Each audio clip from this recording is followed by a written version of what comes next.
ভাইকে নিয়ে নিছে আল্লাহ। আমার ভাইয়ের বিচার চাই, আমি তাদের ফাঁসি চাই। শিক্ষামূলক একটা পোস্ট করছিল যেন এগুলা থেকে সবাই বিরত থাকে, যেহেতু আহ, এটা খারাপ জিনিস, যেন জুয়া বা অনলাইন এর সাথে সম্পৃক্ত না থাকে। উনি এগুলা বিষয়ে একটা পোস্ট করছিল, এটাকে কেন্দ্র করে তারা বিভিন্ন ধরনের আহ, মানে মন্তব্য, মানে আগে থেকে তাকে নানান প্রকারের হুমকি টুমকি করতো, সে এগুলাতে কান দেয়নি। তো পরিকল্পনাভাবে তাকে এখানে নিয়ে আসে, নিয়ে আসার পরে তার সঙ্গে কথা বলতে চায় অনেকবার। সে বলছে যে এগুলা বিষয় একটু মানবিক বিষয় না, তার সেইভাবে কথা বলে নাই। কিন্তু পরিকল্পনাভাবে তাকে এখানে নিয়ে আসে, নিয়ে আসার পরে তাকে মানে জোরপূর্বকভাবে নিয়ে আসে তারা পরিকল্পিতভাবে তাকে মারধর করে বিভিন্নভাবে জখম করে।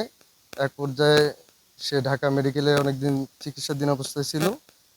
তো আজকে আনুমানিক 6টার দিকে সে মৃত্যুবরণ করে ঢাকায়। আজকে 5টার দিকে তার মৃত্যুর সংবাদ আমরা পাই।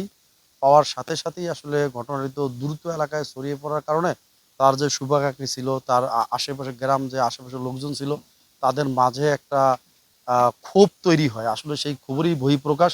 এই জায়গায় প্রায় 1-1.5 হাজার লোক সংঘবদ্ধ হয়ে আসলে যে আসামিগুলো ছিল এবং 2-1টা বাড়ি আসামির আত্মীয়-স্বজনও তাদের বাড়িগুলো ভাঙচুর করে এবং 3টি বাড়িতে অগ্নিসংযোগও করে। আসলে এলাকাবাসীর তো দাবি একটাই যে যাদের যে মামলাটা হয়েছিল আদিতমারি থানায়, এই মামলাটি যেন আবার সঠিক তদন্ত করে পূর্ণভাবে এটা মামলাটা যেন নেয়া হয় এবং আসামিদের দৃষ্টান্তমূলক শাস্তি।